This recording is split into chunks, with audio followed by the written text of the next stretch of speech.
ਸਤਿ ਸ਼੍ਰੀ ਅਕਾਲ ਜੀ। ਮੈਂ ਗੁਰਦੀਪ, ਤੁਸੀਂ ਦੇਖ ਰਹੇ ਹੋ ਕਾਂਸ਼ੀ ਟੀਵੀ। ਅੱਜ ਫਿਰ ਹਾਜ਼ਰ ਹਾਂ ਪ੍ਰੋਗਰਾਮ ਭਗਤ ਦੇ ਮਸਲੇ ਲੈ ਕੇ। ਸਾਡੇ ਨਾਲ ਗੱਲਬਾਤ ਕਰਨ ਲਈ ਹਾਜ਼ਰ ਨੇ ਪ੍ਰੋਫੈਸਰ ਮਨਜੀਤ ਸਿੰਘ ਜੀ। ਸਵਾਗਤ ਹੈ ਪ੍ਰੋਫੈਸਰ ਸਾਹਿਬ ਤੁਹਾਡਾ।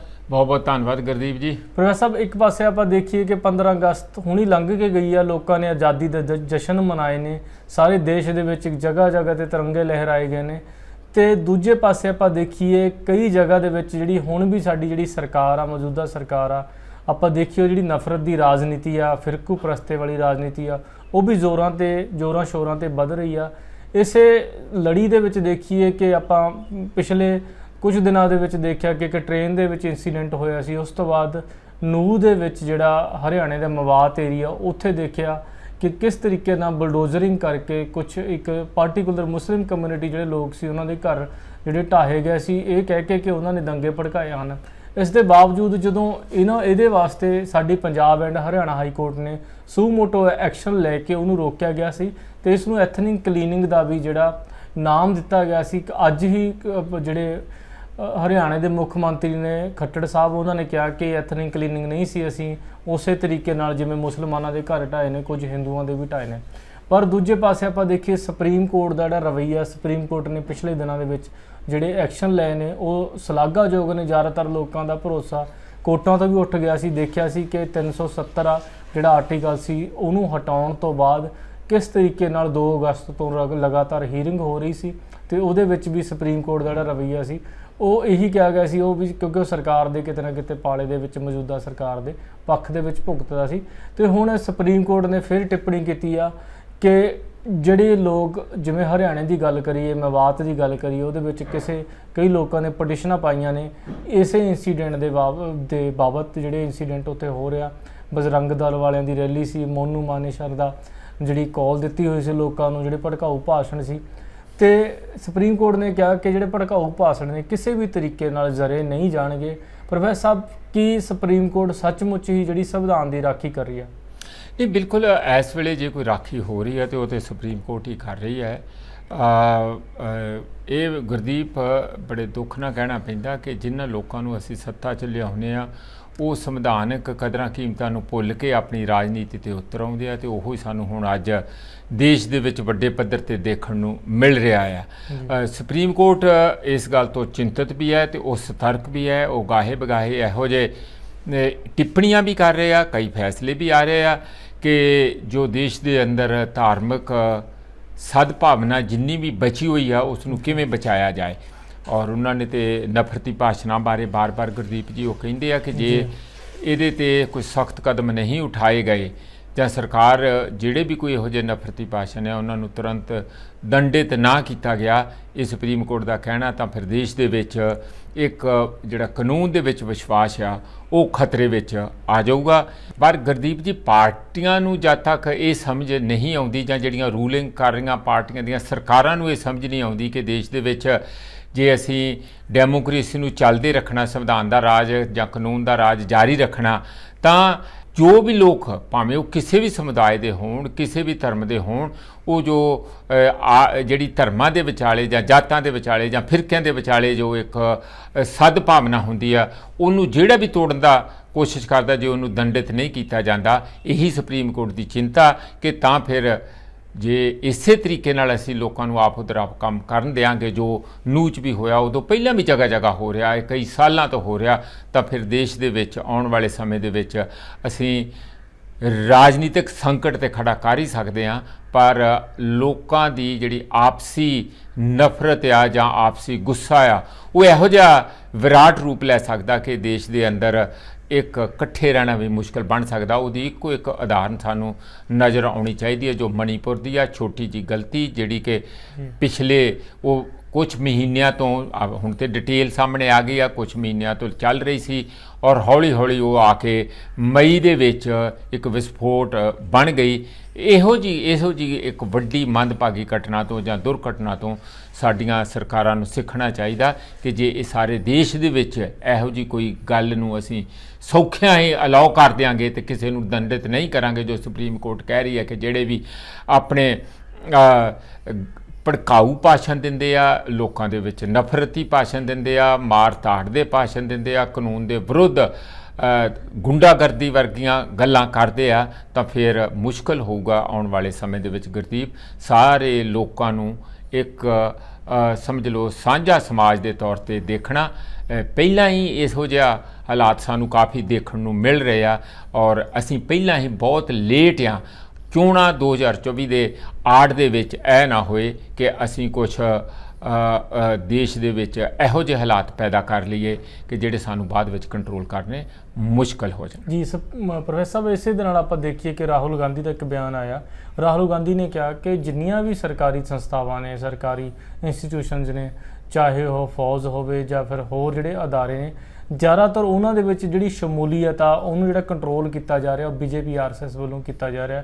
ਇੱਕ ਪਾਸੇ ਉਹਨਾਂ ਦੇ ਇਹ ਬਿਆਨ ਆਉਂਦਾ ਤੇ ਦੂਜੇ ਪਾਸੇ ਆਪਾਂ ਜਦੋਂ ਗੱਲ ਕਰ ਰਹੇ ਹਾਂ ਕਿ ਸੁਪਰੀਮ ਕੋਰਟ ਦੀ ਲੈਗੇਸੀ ਦੀ, ਸੁਪਰੀਮ ਕੋਰਟ ਦੀ ਜਿਹੜੀ ਅਹਿਮੀਅਤ ਦੀ, ਉਸੇ ਕੜੀ ਦੇ ਵਿੱਚ ਦੇਖੀਏ ਸਾਡੇ ਪ੍ਰਧਾਨ ਮੰਤਰੀ ਦੇ ਜਿਹੜੇ ਸਲਾਹਕਾਰ ਨੇ ਉਹਨਾਂ ਦਾ ਇੱਕ ਲੇਖ ਛਪਿਆ। ਉਹਨਾਂ ਨੇ ਕਿਹਾ ਕਿ ਸਟੇਟਮੈਂਟ ਵੀ ਦਿੱਤੀ ਆ ਕਿ ਸੰਵਿਧਾਨ ਨੂੰ ਅਸੀਂ ਜਲਦੀ ਜਿਹੜਾ ਬਦਲਿਆ ਜਾਏਗਾ। ਇਸ ਤੋਂ ਬਾਅਦ ਜਿਹੜੀਆਂ ਵਿਰੋਧੀ ਪਾਰਟੀਆਂ ਦਾ ਵਾਰ-ਵਾਰ ਇਹ ਆ ਰਿਹਾ ਕਿ ਜਿਹੜਾ ਸੰਵਿਧਾਨ ਬਦਲਣ ਦੀਆਂ ਗੱਲਾਂ ਕਰ ਰਹੇ ਨੇ, ਇਸ ਬੰਦੇ ਨੂੰ ਹਟਾਇਆ ਜਾਵੇ।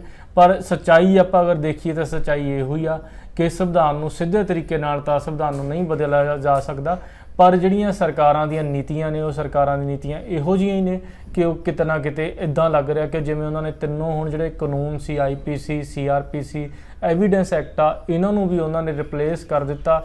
ਉਹਦੇ ਵਾਸਤੇ ਇਹਨਾਂ ਨੇ ਬਿੱਲ ਇੰਟਰੋਡਿਊਸ ਕਰ ਦਿੱਤਾ। ਇਹੋ ਜਿਹੇ ਸੈਕਸ਼ਨ ਲੈ ਜਾਂਦੇ ਨੇ, ਇੱਕ ਤਾਂ ਦੁਬਾਰਾ ਜੱਜ ਨੂੰ ਪੜ੍ਹਨਾ ਪਵੇਗਾ ਤੇ ਇੱਕ ਉਹੋ ਜਿਹੇ ਸੈਕਸ਼ਨ ਨੇ ਜਿਹਦੇ ਨਾਲ ਕਾਫੀ ਜਿਹੜੇ ਲੋਕ ਨੇ ਬਿਨਾਂ ਮਤਲਬ ਤੋਂ ਪੈਨਲਾਈਜ਼ ਹੋਣਗੇ।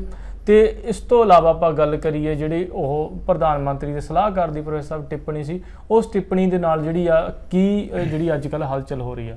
ਜੋ ਰਾਹੁਲ ਗਾਂਧੀ ਨੇ ਚਿੰਤਾ ਪ੍ਰਗਟ ਕੀਤੀ ਹੈ ਤੇ ਜੋ ਉਹਨਾਂ ਦਾ ਨਾਮ ਪ੍ਰਧਾਨ ਮੰਤਰੀ ਦੇ ਸਲਾਹਕਾਰ ਆ ਵਿਵੇਕ ਦੇਬਰਾਏ ਜੀ ਲਿਖਦੇ ਰਹਿੰਦੇ, ਅਖਬਾਰਾਂ 'ਚ ਲਿਖਦੇ। ਉਹਨਾਂ ਨੇ ਆਪਣੀ ਲੇਖਣੀ 'ਚ ਇਹ ਲਿਖਿਆ ਕਿ ਦੇਖੋ ਹੋ ਸਕਦਾ ਸਾਨੂੰ ਸੰਵਿਧਾਨ ਨੂੰ ਵੀ ਤਬਦੀਲ ਕਰਨਾ ਪਏ। ਇਹਦਾ ਮਤਲਬ ਤੇ ਤੁਸੀਂ ਦੇਖੋ ਜਿਹੜੇ ਲੋਕ ਬਹੁਤ ਦੇਰ ਤੋਂ ਇਸ ਗੱਲ ਦੀਆਂ ਕਿਆਸ ਰਾਈਆਂ ਲਾ ਰਹੇ ਸੀਗੇ, ਜਿਹੜੇ ਪੋਲੀਟੀਕਲ ਐਨਾਲਿਸਟ ਹੈ ਜਾਂ ਪੋਲਿਟਿਕਸ ਨੂੰ ਸਮਝਦੇ ਆ ਕਿ ਅਲਟੀਮੇਟਲੀ ਇਸ ਦੇਸ਼ ਦੇ ਵਿੱਚ ਹਿੰਦੂ ਰਾਸ਼ਟਰ ਵੱਲ ਨੂੰ ਗੱਲਾਂ ਵਧਾਈਆਂ ਜਾ ਰਹੀਆਂ। ਸੰਵਿਧਾਨ ਨੂੰ ਬਿਲਕੁਲ ਇੱਕ ਰਿਚੁਅਲਿਸਟਿਕ ਤੌਰ ਦੇ ਉੱਤੇ ਤੁਸੀਂ ਮੰਨਦੇ ਤੇ ਜ਼ਰੂਰ ਆ, ਪਰ ਸੰਵਿਧਾਨ ਦੇ ਵਿੱਚ ਜੋ ਲਿਖਿਆ ਉਹੋ ਜਿਹੀ ਸਾਡੀਆਂ ਕਾਰਵਾਈਆਂ ਧਰਾਤਲ ਦੇ ਉੱਤੇ ਦੇਖਣ ਨੂੰ ਨਜ਼ਰ ਨਹੀਂ ਆਉਂਦੀਆਂ, ਸਗੋਂ ਉਹਦੇ ਉਲਟ ਬਹੁਤ ਕੁਝ ਦੇਖਣ ਨੂੰ ਨਜ਼ਰ ਆ ਰਿਹਾ ਆ। ਇਹੀ ਗੱਲ ਰਾਹੁਲ ਗਾਂਧੀ ਨੇ ਜੋ ਕਹੀ ਕਿ ਦੇਖੋ ਜੀ RSS ਦਾ ਜਾਂ ਉਹਨਾਂ ਵਰਗੀਆਂ ਜਥੇਬੰਦੀਆਂ ਜਿਹੜੀਆਂ ਰਾਈਟਿਸਟ ਸੱਜੀਆਂ ਜਥੇਬੰਦੀਆਂ ਹੈਗੀਆਂ ਉਹਨਾਂ ਦਾ ਉਹਦੇ ਤੇ ਕਬਜ਼ਾ ਬੜੇ ਜ਼ਬਰਦਸਤ ਢੰਗ ਦੇ ਨਾਲ ਹੈ। ਜਿਹੜੇ ਵੀ ਸੰਸਥਾਨ ਹੈ ਉਹ ਡਰ ਕਰਕੇ ਕਰਤਾ ਜਾਂ ਕਿਸੇ ਤਰੀਕੇ ਨਾਲ ਕਰਤਾ, ਆਪਣੇ ਗਲਤ ਫੈਸਲੇ ਪੱਖਪਾਤੀ ਫੈਸਲਿਆਂ ਨਾਲ ਕਰਤਾ। ਇਹਦੇ 'ਚ ਕੋਈ ਸ਼ੱਕ ਨਹੀਂ ਕਿ ਇਹ ਇੱਕ ਸਾਡੇ ਦੇਸ਼ ਦੀ ਡੈਮੋਕ੍ਰੇਸੀ ਲਈ ਵੱਡਾ ਖਤਰਾ ਬਣਿਆ ਹੋਇਆ। ਜੋ ਵੀ ਉਹਨਾਂ ਨੇ ਚਿੰਤਾ ਪ੍ਰਗਟ ਕੀਤੀ ਉਹਦੇ 'ਚ ਕਾਫੀ ਸਬਸਟੈਂਸ ਹੈਗੀ ਹੈ। ਪਰ ਨਾਲ ਹੀ ਜਿਹੜੀ ਸੁਪਰੀਮ ਕੋਰਟ ਨੇ ਵੀ ਇਹਦੇ ਸੁਪਰੀਮ ਕੋਰਟ ਵੱਲੋਂ ਵੀ ਇਹੋ ਜਿਹੀਆਂ ਜਿਹੜੀਆਂ ਟਿੱਪਣੀਆਂ ਆਉਂਦੀਆਂ ਉਹ ਵੀ ਸਾਨੂੰ ਦੇਖਣ ਨੂੰ ਮਿਲਦੀਆਂ। ਪਰ ਅੱਜ ਦੀ ਜਿਹੜੀ ਗੱਲ ਦੇਬਰਾਏ ਆ ਉਹਦਾ ਤੇ ਸਾਫ਼-ਸਾਫ਼ ਹੈ ਕਿ ਜੇ ਸੁਪਰੀਮ ਕੋਰਟ ਨਹੀਂ ਅੜਦੀ ਤੇ ਫਿਰ ਆਪਾਂ ਕਾਨਸਟੀਟਿਊਸ਼ਨ ਵੀ ਬਦਲ ਸਕਦੇ ਹਾਂ। ਉਹੋ ਜਿਹਾ ਕੋਈ ਕਾਨਸਟੀਟਿਊਸ਼ਨ ਹੀ ਇਹੋ ਜਿਹਾ ਲੈਵਾਂਗੇ ਜਿਹਦੇ 'ਚ ਸੁਪਰੀਮ ਕੋਰਟ ਦੇ ਖੰਭ ਕੱਟ ਤੇ ਜਾਣਗੇ। ਮੈਂ ਇੱਥੇ ਤੁਹਾਨੂੰ ਇਹ ਗੱਲ ਦੱਸ ਦਿਆਂ ਕਿ ਇਹੋ ਜਿਹੀ ਚਰਚਾ ਜਿਹੜੀ ਵੱਡੇ ਪੱਧਰ ਦੇ ਉੱਤੇ ਇਜ਼ਰਾਈਲ ਦੇ ਵਿੱਚ ਵੀ ਚੱਲ ਰਹੀ ਹੈ, ਉੱਥੇ ਵੀ ਉਸੇ ਕਿਸਮ ਦਾ ਰਾਜਨੀਤਿਕ ਸੰਕਟ ਕਾਫੀ ਬਣਿਆ ਰਹਿੰਦਾ, ਗਾਹੇ ਬਗਾਹੇ ਖਬਰਾਂ ਆਉਂਦੀਆਂ ਰਹਿੰਦੀਆਂ। ਇਹ ਨਾ ਹੋਏ ਕਿ ਸਾਡੇ ਦੇਸ਼ ਦੇ ਅੰਦਰ ਵੀ ਇਹੋ ਜਿਹਾ ਇੱਕ ਵੱਡਾ ਸੰਕਟ ਨਵਾਂ ਖੜਾ ਹੋ ਜਾਏ। ਪਰ RJD ਦੇ ਤੁਸੀਂ ਜਾਣਦੇ ਆ ਸੁਪਰੀਮੋ ਲਾਲੂ ਪ੍ਰਸਾਦ ਯਾਦਵ ਨੇ ਇਸ ਗੱਲ ਦੀ ਭਰਸਨਾ ਕੀਤੀ ਹੈ। ਉਹਨਾਂ ਨੇ ਕਿਹਾ ਕਿ ਇਹ ਗੱਲ ਕੱਲਾ ਰਾਹੁਲ ਗਾਂਧੀ ਨੇ ਨਹੀਂ ਕਿਹਾ, ਲਾਲੂ ਨੇ ਵੀ ਇਹੀ ਗੱਲ ਕਹੀ ਹੈ ਕਿ ਸਾਡੀਆਂ ਇੰਸਟੀਟਿਊਸ਼ਨਾਂ ਦੇ ਉੱਤੇ ਬਹੁਤ ਸਾਰੀਆਂ ਸੰਸਥਾਨ ਆ ਜਿਹੜੇ ਉਹਨਾਂ ਤੇ ਕਬਜ਼ਾ ਉਹ ਲੋਕਾਂ ਦਾ ਹੋ ਰਿਹਾ ਜਿਹੜੇ ਕਿ RSS ਦੇ ਨਾਲ ਜੁੜੇ ਹੋਏ ਆ। ਮਾਇਆਵਤੀ ਨੇ ਵੀ ਇਸ ਗੱਲ ਦੀ ਚਿੰਤਾ ਪ੍ਰਗਟ ਕੀਤੀ ਹੈ ਕਿ ਦੇਖੋ ਇਹ ਗੱਲਾਂ ਕਰ ਰਹੀਆਂ ਕਿ ਸੰਵਿਧਾਨ ਨੂੰ ਅਸੀਂ ਬਦਲ ਸਕਦੇ ਹਾਂ, ਇਹ ਗਲਤ ਬਿਆਨਬਾਜ਼ੀ ਹੈ। ਹਾਲਾਂਕਿ ਜਿਹੜੀ ਉਹਨਾਂ ਦੀ ਸੰਸਥਾ ਹੈ, ਜਿਹੜੀ ਸੰਸਥਾ ਦੇ ਹੈੱਡ ਹੈਗੇ ਆ ਦੇਬਰਾਏ, ਉਹ ਕਮੇਟੀ ਦੇ ਜਿਹੜੀ ਪ੍ਰਧਾਨ ਮੰਤਰੀ ਦੀ ਸਲਾਹਕਾਰ ਕਮੇਟੀ ਹੈਗੀ ਆਰਥਿਕ ਮਾਮਲਿਆਂ ਦੇ ਉੱਤੇ, ਜਾਂ ਮੇਰਾ ਖਿਆਲ ਹੋਰ ਸਲਾਹਕਾਰ ਕਮੇਟੀ ਉਹਨੂੰ ਕਹਿੰਦੇ ਆ, ਤਾਂ ਉਹਨਾਂ ਨੇ ਵੀ ਇਸ ਗੱਲ ਤੇ ਇਸ ਬਿਆਨ ਤੋਂ ਦੇਬਰਾਏ ਦੇ ਇਸ ਆਰਟੀਕਲ ਤੋਂ ਆਪਣੇ ਆਪ ਨੂੰ ਅਲੱਗ ਕਰ ਰਿਹਾ ਤੇ ਕਹਿ ਦਿੱਤਾ ਕਿ ਉਹ ਉਹਨਾਂ ਦੀ ਪਰਸਨਲ ਰਾਏ ਹੈ। ਪਰ ਇਹਦੇ ਇੱਕ ਬਚਾਓ ਵਾਲੇ ਸਾਧਨ ਹੈਗੇ, ਬਚਾਓ ਵਾਲਾ ਭਿਉਂਤੜਾ ਹੈ। ਅਸਲੀਅਤ ਇਹ ਹੈ ਕਿ ਅੰਦਰ ਅੰਦਰ ਜਿਹੜੀ ਖਿਚੜੀ ਪੱਕਦੀ ਰਹਿੰਦੀ ਆ, ਕਦੀ ਕਦੀ ਉਹਦੀ ਖੁਸ਼ਬੂ ਬਾਹਰ ਲੋਕਾਂ 'ਚ ਕਿਤੇ ਨਾ ਕਿਸੇ ਰੂਪ 'ਚ ਦੇਖਣ ਨੂੰ ਮਿਲ ਹੀ ਜਾਂਦੀ ਹੈ। ਤੇ ਇਹ ਦੇਬਰਾਏ ਦਾ ਆਰਟੀਕਲ ਇੱਕ ਸਾਫ਼-ਸਾਫ਼ ਦੱਸਦਾ ਆ ਕਿ ਕਿਵੇਂ ਉਹਨਾਂ ਦੇ ਦਿਲ ਦੇ ਅੰਦਰ ਅਸਲੀਅਤ ਕੀ ਹੈ ਕਿ ਕੱਲ੍ਹ ਨੂੰ ਇਸ ਸੰਵਿਧਾਨ ਤੋਂ ਮੁਕਤੀ ਪਾ ਲਈ ਜਾਏ ਤਾਂ ਅੱਛਾ, ਤੇ ਸਾਰੇ ਦੇਸ਼ ਨੂੰ ਆਪਣੀ ਮਨਮਰਜ਼ੀ ਨਾਲ ਇੱਕ ਨਵੇਂ ਅਸੂਲਾਂ ਦੇ ਮੁਤਾਬਕ ਚਲਾਇਆ ਜਾਏ। ਇਹ ਇੱਕ ਡਰ ਵੀ ਬਣਿਆ ਰਹਿੰਦਾ ਤੇ ਉਹਦੀ ਅਸਲੀਅਤ ਵੀ ਜੋ ਪਿੱਛੇ ਪਰਦੇ ਦੇ ਹੁੰਦਾ ਰਹਿੰਦਾ ਉਹ ਤੁਹਾਨੂੰ ਇਹੋ ਜਿਹੇ ਲੇਖਾਂ ਤੋਂ ਮਿਲ ਜਾਂਦੀ ਹੈ। ਪ੍ਰੋਫੈਸਰ ਸਾਹਿਬ, ਇਸ ਤੋਂ ਇਲਾਵਾ ਅਗਰ ਆਪਾਂ ਗੱਲ ਕਰੀਏ ਪੰਜਾਬ ਦੀ, ਤੇ ਪੰਜਾਬ ਦੇ ਵਿੱਚ ਆਪਾਂ ਦੇਖਿਆ ਕਿ ਪਿਛਲੇ ਜਿਹੜੇ ਕੁਝ ਦਿਨਾਂ ਦੇ ਵਿੱਚ ਆਪਾਂ ਦੇਖੇ 2-3 ਹਫ਼ਤੇ ਪਹਿਲਾਂ ਪਰਵਿੰਦਰ ਸਿੰਘ ਝੋਟਾ ਨਾਮ ਦਾ ਇੱਕ ਵਿਅਕਤੀ ਸੀ ਜਿਹੜਾ ਕਿ ਨਸ਼ਿਆਂ ਦੇ ਖਿਲਾਫ ਆਪਣੇ ਆਪ ਹੀ ਇੱਕ ਐਕਟਿਵਿਜ਼ਮ ਕਰ ਰਿਹਾ ਸੀ। ਉਸ ਨੂੰ ਪੁਲਿਸ ਨੇ ਫੜ ਲਿਆ ਸੀ ਤੇ ਕਈ ਦੋਸ਼ ਵੀ ਉਹਦੇ ਉੱਪਰ ਲਗਾ ਕੇ ਉਹਨਾਂ ਨੂੰ ਜੇਲ੍ਹ ਦੇ ਵਿੱਚ ਪਾ ਦਿੱਤਾ। ਇਸ ਤੋਂ ਇਲਾਵਾ ਉਸ ਤੋਂ ਬਾਅਦ ਜਿਹੜੀ ਸਰਕਾਰ, ਜਿਹੜੀ ਲੋਕਾਂ ਦੇ ਵਿੱਚ ਆਮ ਲੋਕਾਂ ਦੀ ਜਿਹੜੀ ਮੂਵਮੈਂਟ ਬਣੀ ਆ, ਉਹ ਕਾਫੀ ਹੱਦ ਤੱਕ ਬਹੁਤ ਕਾਮਯਾਬ ਮੂਵਮੈਂਟ ਹੋਈ ਆ, ਜਿਸ ਦੇ ਕਰਕੇ ਸਰਕਾਰ ਨੂੰ ਹੁਣ ਫੈਸਲੇ ਲੈਣੇ ਪੈ ਰਹੇ ਨੇ। ਹਰ ਰੋਜ਼ ਕੋਈ ਨਾ ਕੋਈ ਬੰਦਾ ਵੀਡੀਓ ਦੇ ਰਾਹੀਂ, ਕਿਉਂਕਿ ਪਹਿਲਾਂ ਤਾਂ ਮਾਧਿਅਮ ਨਹੀਂ ਹੁੰਦੇ ਸੀ, ਹਰ ਬੰਦਾ ਆਪਦੇ ਮੋਬਾਈਲ ਰਾਹੀਂ ਕਦੇ ਨਾ ਕਦੇ ਹਰ ਰੋਜ਼ ਪੋਸਟ ਕਰ ਰਿਹਾ ਕਿ ਕਿਸੇ ਦੇ ਹਰ ਇੱਕ ਪਿੰਡ ਦੀ ਨਵੀਂ ਤੋਂ ਨਵੀਂ ਜਿਹੜੀਆਂ ਖਬਰਾਂ ਆ ਰਹੀਆਂ ਨੇ। ਕਿਤੇ ਕੋਈ ਲੜਕੀਆਂ ਜਿਹੜੀਆਂ ਨਸ਼ਾ ਕਰ ਰਹੀਆਂ ਨੇ, ਕਿਸੇ ਨੌਜਵਾਨ ਨਸ਼ੇ ਕਰ ਰਹੇ ਨੇ, ਕਦੇ ਕੋਈ ਨੌਜਵਾਨ ਨੇ ਜਿਹੜੇ ਉਹ ਇਸ ਨਸ਼ੇ ਦੀ ਆੜ ਦੇ ਵਿੱਚ ਜਿਹੜੀਆਂ ਲੁੱਟਾਂ ਖੋਹਾਂ ਵੀ ਕਰਨ ਲੱਗ ਗਏ ਨੇ। ਪਰ ਇਸ ਦੇ ਬਾਵਜੂਦ ਲੋਕੀ ਕਹਿ ਰਹੇ ਨੇ ਕਿ ਹੁਣ ਜਿਹੜੀ ਸਰਕਾਰ ਆ, ਸਰਕਾਰ ਦੇ ਵਿੱਚ ਭਗਵੰਤ ਮਾਨ ਸਾਹਿਬ ਨੇ, ਜਿਹੜੇ ਸਾਡੇ ਮੁੱਖ ਮੰਤਰੀ ਸਾਹਿਬ, ਉਹਨਾਂ ਨੇ ਵੀ ਪਿਛਲੇ ਦਿਨਾਂ ਦੇ ਵਿੱਚ ਬਿਆਨ ਦਿੱਤਾ ਕਿ ਅਸੀਂ ਇਹਨੂੰ ਜਲਦ ਤੋਂ ਜਲਦ ਇਸ ਨਸ਼ੇ ਵਾਲੇ ਜਿਹੜਾ ਇਹਦੇ ਤੇ ਨੱਥ ਕਸਾਂਗੇ। ਤੇ ਹੁਣ ਪ੍ਰੋਫੈਸਰ ਸਾਹਿਬ, ਪੰਜਾਬ ਸਰਕਾਰ ਵੱਲੋਂ ਕੀ ਕਦਮ ਚੁੱਕੇ ਜਾ ਰਹੇ ਨੇ? ਨਹੀਂ, ਬਸ ਇੱਕ ਆਪਰੇਸ਼ਨ ਚਲਾਇਆ, ਉਹਦਾ ਨਾਂ ਰੱਖਿਆ ਸੀਲ 3। ਮਤਲਬ ਕਿਸੇ ਨੂੰ ਅਸੀਂ ਲੰਘਣ ਨਹੀਂ ਦਿਆਂਗੇ, ਸੂਈ ਦੇ ਨੱਕੇ ਥਾਣੀ ਲੰਘਾ ਦਿਆਂਗੇ। ਜਗ੍ਹਾ ਜਗ੍ਹਾ ਨਾਕੇ ਲਾਏ ਹੋਏ ਆ, ਇੱਥੋਂ ਤੱਕ ਕਿ ਉਹਨਾਂ ਨੇ ਰਾਜਸਥਾਨ ਦੇ ਜਿਹੜੇ ਗੰਗਾ ਨਗਰ ਜਾਂ ਹੋਰ ਪੰਜਾਬ ਦੇ ਨਾਲ ਰਾਜਸਥਾਨ ਦਾ ਬਾਰਡਰ ਪੈਂਦਾ, ਉਹਨਾਂ ਸਰਕਾਰ ਨੂੰ ਵੀ ਕਿਹਾ ਕਿ ਤੁਸੀਂ ਵੀ ਇਸੇ ਤਰੀਕੇ ਨਾਲ ਕਿ ਇੱਧਰੋਂ ਬੰਦੇ ਭੱਜ ਕੇ ਉੱਧਰ ਨਾ ਚਲੇ ਜਾਣ, ਉੱਥੇ ਤੁਸੀਂ ਤਹਿਕੀਕਾਤ ਕਰਕੇ ਤੁਸੀਂ ਸੀਲ ਬੰਦ ਕਰਕੇ ਉੱਥੇ ਕੋਈ ਵੀ ਗੱਡੀ ਨੂੰ ਬਿਨਾਂ ਤਲਾਸ਼ੀ ਲੈਣ ਤੋਂ ਨਾ ਲੰਘਣ ਦਿਓ। ਇਹ ਮੋਹਾਲੀ ਦੇ ਵਿੱਚ ਵੀ ਚੱਲ ਰਿਹਾ, ਅੱਜ ਇਹ 10 ਜ਼ਿਲ੍ਹਿਆਂ ਦੇ ਵਿੱਚ ਚੱਲ ਰਿਹਾ, ਸੀਲ 3 ਦੇ ਨਾਂ ਦੇ ਉੱਤੇ ਚੱਲ ਰਿਹਾ ਵੀ ਇਹ ਤੀਜਾ ਦਿਨ ਹੈ। ਮੈਨੂੰ ਇਹ ਲੱਗਦਾ ਕਿ ਜਿੱਥੇ ਤੱਕ ਨਸ਼ਿਆਂ ਨੂੰ ਤੁਸੀਂ ਥੋੜ੍ਹਾ ਉਹਨਾਂ 'ਚ ਭੈ ਪਾਉਣ ਲਈ ਜਿਹੜੇ ਨਸ਼ਾ ਕਰਦੇ ਜਾਂ ਨਸ਼ੇ ਤਸਕਰ ਆ ਜਾਂ ਨਸ਼ਾ ਦੇ ਪੈਡਲਰ ਹੈਗੇ ਆ, ਉਹ ਸਾਰਿਆਂ 'ਚ ਇਹ ਤੇ ਗੱਲ ਦਾ ਥੋੜ੍ਹਾ ਭੈ ਤੇ ਪੈਂਦਾ ਹੀ ਹੈ ਕਿ ਅੱਗੇ ਨਾਕਾ ਲੱਗਾ ਕਾਨੂੰਨ ਆ, ਪਰ ਇਹਦੇ ਨਾਲ ਤੁਸੀਂ ਨਸ਼ਾ ਕਿਵੇਂ ਖਤਮ ਕਰੋਗੇ? ਮੈਨੂੰ ਤੇ ਨਹੀਂ ਸਮਝ ਪੈਂਦੀ ਹੈ। ਇਹ ਤੁਸੀਂ ਜ਼ਿਆਦਾ ਨਸ਼ਿਆਂ ਦੇ ਨਾਂ ਦੇ ਉੱਤੇ ਇੱਕ ਪੋਲੀਟੀਕਲ ਆਪਣੀ ਹਵਾ ਬਣਾ ਰਹੇ ਆ, ਨਾ ਕਿ ਤੁਸੀਂ ਅਸਲ ਵਿੱਚ ਧਰਾਤਲ ਤੇ ਨਸ਼ਿਆਂ ਨੂੰ ਖਤਮ ਕਰਨ ਲਈ ਕੋਈ ਸੋਲਿਡ ਪ੍ਰੋਗਰਾਮ ਲੈ ਕੇ ਆਏ ਆ।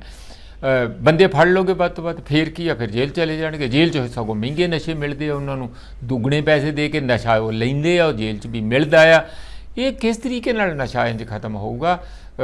ਇਹ ਜ਼ਰੂਰ ਹੈ ਕਿ ਮੀਡੀਆ ਦੇ ਵਿੱਚ ਇਸ ਵੇਲੇ ਜਿਹੜਾ ਖਾਸ ਕਰਕੇ ਸਰਕਾਰ ਦੇ ਨਾਲ, ਪੰਜਾਬ ਸਰਕਾਰ ਨਾਲ ਚੱਲਣ ਵਾਲਾ ਗੁਰਦੀਪ ਮੀਡੀਆ ਹੈਗਾ, ਉਹ ਕਾਫੀ ਇਸ ਗੱਲ ਨੂੰ ਹਵਾ ਦੇ ਰਿਹਾ ਕਿ ਦੇਖੋ ਜੀ ਹੁਣ ਨਸ਼ਾ ਤੇ ਬਿਲਕੁਲ ਆਖਰੀ ਪੜਾਅ 'ਤੇ ਪਹੁੰਚ ਗਿਆ, ਬਿਲਕੁਲ ਖਤਮ ਹੋਣ ਹੀ ਵਾਲਾ, ਅੱਜ ਵੀ ਹੋਇਆ ਖਤਮ ਕਿ ਕੱਲ੍ਹ ਵੀ ਖਤਮ ਹੋਇਆ। ਪਰ ਜਿਹੜੇ ਲੋਕੀ ਨਸ਼ਾ ਲੈ ਰਹੇ ਆ ਉਹ ਜਦ ਤੱਕ ਨਸ਼ੇ ਦੀ ਮੰਗ ਬੰਦ ਨਹੀਂ ਕਰਨਗੇ ਉਦੋਂ ਤੱਕ ਨਸ਼ਾ ਤੇ ਉਹਨਾਂ ਨੂੰ ਕਿੱਧਰੋਂ ਮਿਲੇ, ਸੱਜਿਓਂ ਮਿਲੇ, ਖੱਬਿਓਂ ਮਿਲੇ, ਦਿਨੇ ਮਿਲੇ, ਰਾਤ ਮਿਲੇ, ਸ਼ਹਿਰ 'ਚੋਂ ਜਾ ਕੇ ਮਿਲੇ ਜਾਂ ਪਿੰਡ 'ਚ ਘਰੇ ਹੀ ਮਿਲ ਜੇ, ਉਹ ਨਸ਼ਾ ਲੈ ਵੀ ਲੈਣਗੇ, ਮਿਲਦਾ ਵੀ ਰਹੂਗਾ, ਕਿਉਂਕਿ ਦੇਣ ਵਾਲੇ ਵੀ ਬਹੁਤ ਹੈ, ਨਸ਼ਾ ਪਹੁੰਚਾਉਣ ਵਾਲੇ ਵੀ ਬਹੁਤ ਹੈ ਤੇ ਨਸ਼ਾ ਕਰਨ ਵਾਲੇ ਵੀ ਬਹੁਤ। ਨਸ਼ਾ ਕਿਵੇਂ ਖਤਮ ਕਰਨਾ?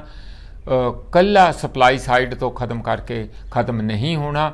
ਡਿਮਾਂਡ ਸਾਈਡ ਤੋਂ ਜਿਹੜੇ ਲੋਕ ਨਸ਼ਾ ਕਰ ਰਹੇ ਆ ਉਹਨਾਂ ਨੂੰ ਨਸ਼ੇ ਤੋਂ ਜਦ ਤੱਕ ਬਾਹਰ ਨਹੀਂ ਕੀਤਾ ਜਾਂਦਾ ਉਦੋਂ ਤੱਕ ਅਸੀਂ ਨਸ਼ਾ ਦਾ ਜਿਹੜੇ ਕਹਿੰਦੇ ਨਾ ਕਿ ਲੱਕ ਭਰ ਲੈਣਾ, ਉਹ ਨਸ਼ੇੜੀਆਂ ਦਾ ਤੇ ਨੱਕ ਜ਼ਰੂਰ ਭੰਨਿਆ ਜਾ ਰਿਹਾ ਹੈ, ਉਹਨਾਂ ਨੂੰ ਫੜਿਆ ਜਾ ਰਿਹਾ, ਤੰਗ ਕੀਤਾ ਜਾ ਰਿਹਾ। ਹਾਲਾਂਕਿ ਪਿੱਛੇ ਜੇ ਚੀਫ ਮਿਨਿਸਟਰ ਸਾਹਿਬ ਦਾ ਬਿਆਨ ਆਇਆ ਸੀਗਾ ਕਿ ਅਸੀਂ ਜਿਹੜੇ ਥੋੜ੍ਹੇ ਗ੍ਰਾਮਾਂ ਵਾਲੇ ਜਿਨ੍ਹਾਂ ਨੇ 5 ਗ੍ਰਾਮ 10 ਗ੍ਰਾਮ ਫੜ ਕੇ ਜੇਲ੍ਹਾਂ 'ਚ ਦਿੱਤੇ ਆ, ਕਿਉਂਕਿ NDPS ਐਕਟ ਜਿਹੜਾ ਸਾਡਾ ਉਹ ਬੜਾ ਸਖਤ ਆ, ਤਾਂ ਉਹਨਾਂ ਨੂੰ ਅਸੀਂ ਸ਼ਾਇਦ ਕੋਈ ਰਾਹਤ ਦੇ ਦਾਂਗੇ, ਬਾਹਰ ਕਰਾਂਗੇ ਤੇ ਉਹਨਾਂ ਨੂੰ ਰੀਹੈਬਲੀਟੇਟ ਕਰਾਂਗੇ ਤਾਂ ਕਿ ਉਹ ਦੁਬਾਰਾ ਉਹਨਾਂ ਦਾ ਮੁੜ ਵਸੇਬਾ ਹੋ ਕੇ ਕੰਮ ਕਾਜ 'ਤੇ ਲੱਗਣ, ਨਾ ਕਿ ਇੱਥੇ ਜੇਲ੍ਹਾਂ 'ਚ ਪਏ ਹੋਏ ਸੜਦੇ ਰਹਿਣ।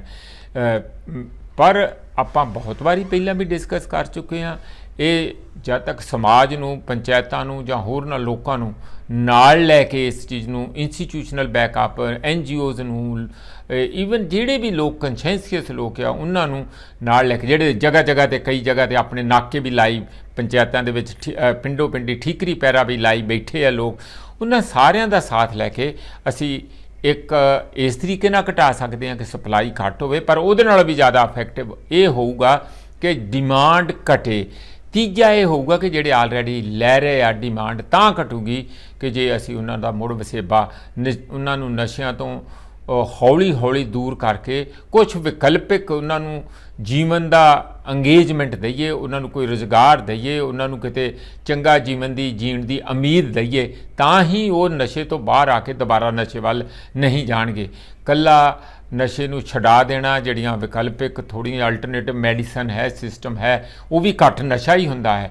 ਤਾਂ ਨਹੀਂ ਤਾਂ ਫਿਰ ਬਹੁਤ ਸਾਰਾ ਤੁਹਾਨੂੰ ਪਤਾ ਕਿ ਪੰਜਾਬ ਦੇ ਅੰਦਰ ਉਹਨਾਂ ਗੋਲੀਆਂ ਤੇ ਜਿਹੜੀਆਂ ਨਸ਼ਾ ਛਡਾਊ ਗੋਲੀਆਂ ਆ, ਉਹਦੇ ਤੋਂ ਨਸ਼ਾ ਲੈਣ ਲਈ ਜਿਹੜੇ ਸਾਡੇ ਨੌਜਵਾਨ ਕੁੜੀਆਂ ਮੁੰਡੇ ਉਸ ਪਾਸੇ ਨੂੰ ਲੱਗ ਗਏ ਆ, ਉਹ ਆਪਣੇ ਆਪ 'ਚ ਇੱਕ ਨਵੀਂ ਪ੍ਰੋਬਲਮ ਖੜੀ ਹੁੰਦੀ ਜਾਪਦੀ ਹੈ। ਇਸ ਲਈ ਇਹ ਜ਼ਰੂਰੀ ਹੈ ਕਿ ਨੌਜਵਾਨਾਂ ਨੂੰ ਕੋਈ ਨਾ ਕੋਈ ਜੇ ਉਹਨਾਂ ਦਾ ਮੁੜ ਵਸੇਬਾ ਕਰਨਾ ਕਿ ਉਹਨਾਂ ਦੀ ਜ਼ਿੰਦਗੀ 'ਚ ਉਮੀਦ ਦਿੱਤੀ ਜਾਏ, ਖਾਸ ਕਰਕੇ ਰੁਜ਼ਗਾਰ ਦਿੱਤਾ ਜਾਏ। ਪ੍ਰੋਫੈਸਰ ਸਾਹਿਬ, ਆਪਾਂ ਦੇਖੀਏ ਕਿ ਪਿਛਲੇ ਮਹੀਨੇ ਜਿਹੜੇ ਹੜ੍ਹਾਂ ਦੇ ਹਾਲਾਤ ਹੋਏ ਸੀ ਪੰਜਾਬ ਦੇ ਵਿੱਚ, ਉਹ ਦੁਬਾਰਾ ਤੋਂ ਹੀ ਹਿਮਾਚਲ ਦੇ ਵਿੱਚ ਮੀਂਹ ਪੈਣ ਨਾਲ ਤੇ ਬੱਦਲ ਫਟਣ ਦੇ ਨਾਲ ਦੁਬਾਰਾ ਉਹੀ ਹਾਲਾਤ ਹੋ ਗਏ ਨੇ।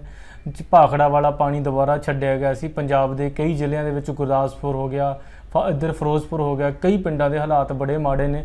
ਤੇ ਲੋਕੀ ਤਾਂ ਇਹ ਕਹਿ ਰਹੇ ਸੀ ਕਿ 47 ਤੋਂ ਬਾਅਦ ਇਹ ਦੁਬਾਰਾ ਹੱਲੇ ਨੇ, ਕਿਉਂਕਿ ਕਈ ਲੋਕਾਂ ਨੂੰ ਇਹ ਮੌਕਾ ਵੀ ਨਹੀਂ ਮਿਲਿਆ ਕਿ ਆਪਣਾ ਘਰ ਦਾ ਜਿਹੜਾ ਸਮਾਨ ਆ ਸੰਭਾਲ ਸਕਣ। ਇਸ ਦੇ ਬਾਬਤ ਹੀ, ਇਸ ਦੇ ਨਾਲ ਹੀ ਕਿਸਾਨਾਂ ਨੇ ਪ੍ਰੋਟੈਸਟ ਕੀਤਾ ਸੀ ਤੇ ਸ਼ਾਇਦ ਕੱਲ੍ਹ ਜਾਂ ਪਰਸੋਂ ਵੀ ਸਰਕਾਰ ਦੇ ਨਾਲ ਕਿਸਾਨਾਂ ਦੀ ਮੀਟਿੰਗ ਹੋਈ ਆ ਕਿ ਜਿਹੜੇ ਹੜ੍ਹ ਪੀੜਤ ਨੇ ਉਹਨਾਂ ਨੂੰ ਮੁਆਵਜ਼ਾ ਦਿੱਤਾ ਜਾਵੇ। ਪ੍ਰੋਫੈਸਰ ਸਾਹਿਬ, ਉਹਦੇ ਕੀ ਸਿੱਟੇ ਨਿਕਲੇ ਨੇ? ਦੇਖੋ, ਕਿਸਾਨ ਤੇ ਆਪਣੇ ਤੌਰ ਤੇ ਕਰ ਰਹੇ ਆ, ਇਸ ਵੇਲੇ ਤੇ ਮਾਰੇ ਕਿਸਾਨ ਫਿਰ ਰਹੇ ਆ, ਕਿਉਂਕਿ ਇਸ ਵੇਲੇ ਰਾਜਨੀਤਿਕ ਤੌਰ ਦੇ ਉੱਤੇ ਕੋਈ ਅੰਦੋਲਨ ਦਾ ਮਾਹੌਲ ਨਹੀਂ ਹੈਗਾ, ਜਿੰਨਾ ਕਿ ਇਸ ਵੇਲੇ ਬਚਾਓ ਜਿਹੜਾ ਸਾਰਾ ਕਾਰੋਬਾਰ ਆ ਜਾਂ ਬਚਾਓ ਕਰਨ ਵਿੱਚ ਕਿਸਾਨ ਜਾਂ ਹਰ ਬੰਦਾ ਜਿਹੜਾ ਹੈ ਉਹਦੇ ਵਿੱਚ ਲੱਗਾ। ਸਰਕਾਰ ਦਾ ਵੀ ਉਹਦੇ 'ਚ ਇੱਕ ਅਹਿਮ ਭੂਮਿਕਾ ਹੈਗੀ ਆ। ਪਰ ਹੜ੍ਹ ਇੰਨੇ ਜ਼ਿਆਦਾ ਆ ਰਹੇ ਆ, ਕੁਝ ਤੇ ਹਿਮਾਚਲ 'ਚੋਂ ਪਾਣੀ ਆ ਰਿਹਾ, ਉਹ ਆ ਕੇ ਬਿਆਸ ਤੇ ਸਤਲੁਜ ਵਿੱਚ ਜਮ੍ਹਾਂ ਹੋ ਰਿਹਾ, ਰਾਵੀ 'ਚ ਵੀ ਹੈ, ਗੁਰਦਾਸਪੁਰ ਦੇ ਏਰੀਏ, ਮਕੇਰੀਆਂ ਦੇ ਏਰੀਏ, ਫਿਰੋਜ਼ਪੁਰ, ਫਾਜ਼ਿਲਕਾ, ਉਸ ਏਰੀਏ ਦੇ ਵਿੱਚ ਉਸ ਪਾਸੇ ਜਿਹੜੇ ਆ ਜਿੱਥੇ ਜਿੱਥੇ ਵੀ ਇਕੱਠਾ ਪਾਣੀ ਦਾ ਧੱਕਾ ਲੱਗ ਰਿਹਾ ਜਾਂ ਉੱਪਰੋਂ ਪਾਣੀ ਨੂੰ ਛੱਡਿਆ ਜਾ ਰਿਹਾ ਡੈਮਾਂ ਦੇ ਵਿੱਚੋਂ, ਪੌਂਗ ਡੈਮ ਆ, ਜਿਹੜਾ ਭਾਖੜਾ ਡੈਮ ਆ, ਕਿਉਂਕਿ ਛੱਡਣਾ ਤੇ ਪਊਗਾ, ਕਿਉਂਕਿ ਬੜੀ ਤੇਜ਼ੀ ਨਾਲ ਪਾਣੀ ਪਿੱਛੇ ਜਿਹੜਾ ਸਪੀਡ ਨਾਲ ਜਮ੍ਹਾਂ ਹੋ ਰਿਹਾ, ਤੇ ਫਿਰ ਅਚਾਨਕ ਛੱਡੋਗੇ ਤੇ ਹੜ੍ਹ ਹੋਰ ਵੀ ਜ਼ਿਆਦਾ ਆਉਣਗੇ। ਪਰ ਇਹਦੇ ਨਾਲ ਜਿਹੜੀ ਇਹ ਤਰਾਸਦੀ ਬਣੀ ਹੋਈ ਹੈ, ਨਾਲੋਂ ਨਾਲ ਜੋ ਰਾਹਤ ਦੇ ਕਾਰਜ ਚਾਹੀਦੇ ਸੀ, ਕੰਮ ਚਾਹੀਦਾ ਸੀ ਸਰਕਾਰ ਵੱਲੋਂ, ਉਹ ਥੱਲੇ ਪਹੁੰਚ ਨਹੀਂ ਰਿਹਾ। ਇਸ ਕਰਕੇ ਕਿਸਾਨਾਂ ਵੱਲੋਂ ਨਿਰਾਸ਼ਾ ਵੀ ਹੈ ਔਰ ਕਿਸਾਨ ਇਸ ਗੱਲ ਦੇ ਉੱਤੇ ਮੰਗ ਵੀ ਕਰ ਰਿਹਾ। ਪਰ ਚੀਫ ਮਿਨਿਸਟਰ ਸਾਹਿਬ ਨਾਲ ਮੀਟਿੰਗ ਹੋਈ ਆ, ਉਹ ਮੀਟਿੰਗ ਦੇ ਵਿੱਚ ਤੇ ਸਾਰਾ ਸਭ ਅੱਛਾ ਇੱਕ ਵਾਰੀ ਭਰੋਸਾ ਦੇ ਦਿੰਦੇ, ਪਰ ਧਰਾਤਲ ਤੇ ਕਿੰਨੀ ਰਾਹਤ ਮਿਲ ਰਹੀ ਆ, ਕੀ ਕੁਝ ਚਾਹੀਦਾ, ਉਹ ਅਜੇ ਉਸ ਪੱਧਰ ਤੇ ਜੰਗੀ ਪੱਧਰ ਤੇ ਦੇਖ ਨਹੀਂ ਰਿਹਾ। ਹਿਮਾਚਲ ਵਾਲਿਆਂ ਨੇ ਵੀ ਕੇਂਦਰ ਨੂੰ ਲਿਖਿਆ ਸੀ ਕਿ ਇਹਨੂੰ ਨੈਸ਼ਨਲ ਡਿਜ਼ਾਸਟਰ ਜਾਣੀ ਕੌਮੀ ਆਫਤ ਦੇ ਤੌਰ ਦੇ ਉੱਤੇ ਮੰਨਿਆ ਜਾਏ, ਤਾਂ ਕਿ ਕੇਂਦਰ ਵੱਲੋਂ ਵੀ ਇੱਕ ਹਿੱਸਾ ਜਿਹੜਾ ਰਾਹਤ ਦਾ ਹਿਮਾਚਲ ਦੇ ਵਿੱਚ ਪਹੁੰਚਾਇਆ ਜਾਏ।